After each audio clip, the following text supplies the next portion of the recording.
Alright, today we are going to show you how to find Ngons. Ngons and Triangles.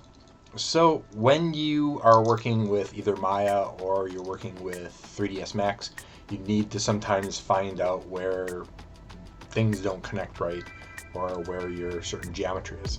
So we are in Maya currently, and what we are going to do to find Ngons is simply go into the face mode, and we are going into the select tool here.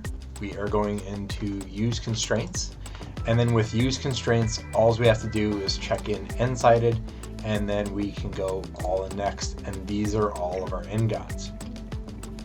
So these will actually show you all the places that Ngons are prevalent in your model.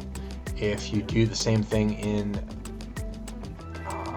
triangles, you can actually find all of those too just by checking that box.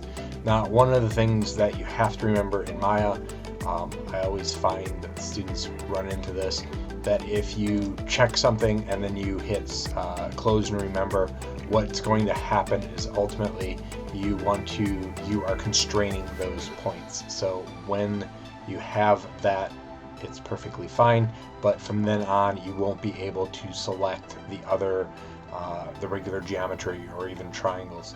So you have to remember that. So when you close this, basically you can say close and reset, and that will set it back to nothing, so that you can actually go through and select the individual pieces. And that's how you select the triangles and Ngons in Maya. In 3ds Max, it is just as simple. We're going to go into the polygons.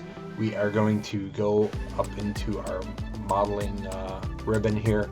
We're going to go into selection, and we are going to select 4 sides greater than, and just hit select.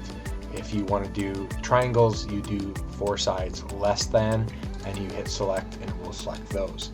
And that is as easy as it is, and from there you can actually go in and manipulate your geometry to get rid of them. Thanks for watching.